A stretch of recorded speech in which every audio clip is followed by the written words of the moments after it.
മാവിനൊക്കെ ഒത്തിരി പേര് പറയുന്നുണ്ട്. മാവിന് കൂടുതലും പ്രോബ്ലം വന്നത് പേരയ്ക്ക് ഇതൊക്കെ വന്നത് അവരുടെ തളിരുകൾ നീരൂറ്റി കുടിച്ചു പോകുന്നതാണ്. അതും നിഷ്പ്രയാസം. പിന്നെ കമ്പോണക്ക് അത് ബഡ്മാവുകൾക്ക് എല്ലാത്തിനും ജന്മനാലുള്ള സംഭവമാണ്. അതിന് നമ്മൾ ബോർഡോ മിശ്രിതം, ബോർഡോ കുഴമ്പ് തേച്ച് കൊടുക്കാൻ കാര്യങ്ങളും ചെയ്ത് കഴിഞ്ഞാൽ പലരും സങ്കടത്തോടു കൂടി പറയുന്ന ഒരു കാര്യം എന്താണെന്ന് വെച്ചാൽ ഒരു സൈഡ് ഉണങ്ങിപ്പോവും, അപ്പോൾ ഒരു സൈഡ് പൊടിക്കും. അങ്ങനെയാണ് നല്ല മാവുകൾ ഐറ്റംസൊക്കെ. അതിന് നമ്മൾ മുൻകരുതലായിട്ട് ഇതിൻ്റെ തടിയിൽ ബോർഡോ കുഴമ്പ് തേച്ച് കൊടുത്തു കഴിഞ്ഞാൽ ആ പ്രോബ്ലത്തിൽ നിന്ന് രക്ഷപ്പെടാം. പിന്നെ ശിഖരങ്ങൾ ഇതുപോലെ ഇത് വേണ്ട, ഇതിപ്പോൾ നമ്മൾ ശ്രദ്ധ കൊടുക്കൽ കുറഞ്ഞിട്ടാണ്.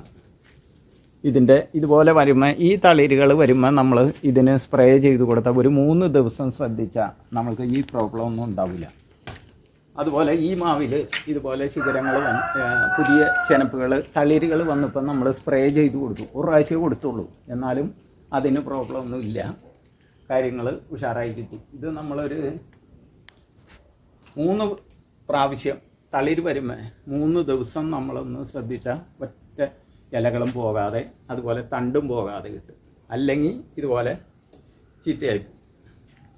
ഇപ്പോൾ ഇതിന് ശിഖരങ്ങൾ വന്നാണ്ട തളിര് വന്നത്. അത് ഇപ്പോൾ ഈ തളിര് പല ശിഖരങ്ങളായിട്ടാണ് വന്നെ. ഇത് നമ്മൾ ഇപ്പം തുടങ്ങി, ഇപ്പോൾ ഇന്ന് വൈകിട്ട് തുടങ്ങി നമ്മൾ സ്പ്രേ ചെയ്ത് കൊടുത്താൽ ഏതെങ്കിലും കയ്യിലുള്ള ജൈവ കീടനാശിനിയോ എന്തെങ്കിലും സ്പ്രേ ചെയ്ത് കൊടുത്തു കഴിഞ്ഞാൽ ഒരു കംപ്ലൈൻറ്റും വരില്ല. അല്ലെങ്കിൽ ഉള്ള പ്രോബ്ലം എന്താണെന്ന് വെച്ചാൽ ഈ പുതിയ ചെനപ്പുകൾ വന്നതിൽ ഈ ചെനപ്പുകളുടെ നീരൂറ്റി കുടിക്കും. അപ്പോൾ ഇതിൻ്റെ ഇലയും പോവും, തണ്ടും പോവും. അപ്പോൾ ഇതിൻ്റെ വളർച്ച മുരടിച്ചു പോകും.